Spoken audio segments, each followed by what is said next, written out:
L'utilisation de la médecine nucléaire en cardiologie, elle est typiquement dans la détection de la maladie coronarienne.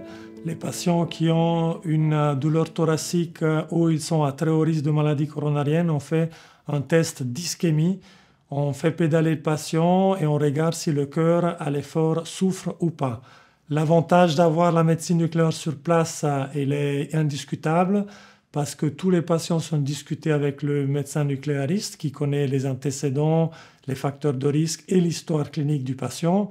Et s'il y a le moindre doute, on peut regarder ensemble les images pour essayer d'avoir le meilleur résultat possible du test qu'on effectue ici à la clinique. En orthopédie, on utilise la médecine nucléaire dans le contexte des SPECT-CT, qui sont des examens qui allient le scanner et une scintigraphie osseuse. Et ceci nous permet à la fois avec le scanner de localiser la pathologie et avec la scintigraphie de préciser le lieu d'activité et de savoir si cette pathologie est encore présente ou pas.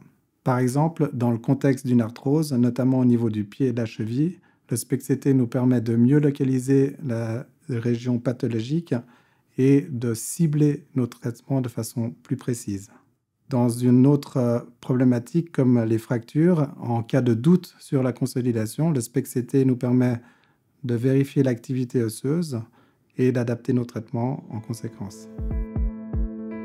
On a investi dans des machines qui sont extrêmement performantes, qui sont les meilleures sur le plan de la scintigraphie, mais également les meilleures sur le plan du scanner. Donc on a des scanners qui sont d'extrêmement bonne qualité, la même chose que ce qu'on peut trouver dans les meilleurs centres de radiologie.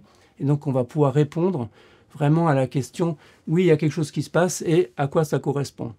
Par exemple, je prends une prothèse, vous pouvez avoir une captation qui est importante parce que l'os réagit, mais réagit parce qu'il fixe la prothèse. Donc ça, c'est quelque chose qui est bénéfique. Par contre, l'os peut réagir au contraire parce que la prothèse ne se fixe pas et donc commence à bouger et donc met des transferts de contraintes sur des zones qui sont différentes. Donc voilà, donc si on n'a pas le scanner qui est à côté, il y a un scanner très performant, mais finalement, on ne pourra pas vraiment répondre à la question.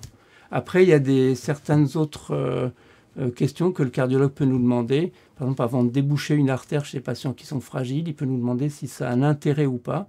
Et on va pouvoir lui dire si en aval de cette sténose, oui, le myocarde est vivant, et dans ce cas, c'est intéressant de le dilater, ou au contraire, le myocarde a eu un infarctus qui est important, il n'y a plus de myocarde viable, et dans ce cas, ça n'a pas d'importance et on prend trop de risques en fait en allant dilater le patient. On peut donner aussi des idées sur la fonction du cœur, donc sur la sévérité de la maladie. Donc ce qu'on voit, c'est qu'on a un apport à la fois diagnostique et à la fois pronostique.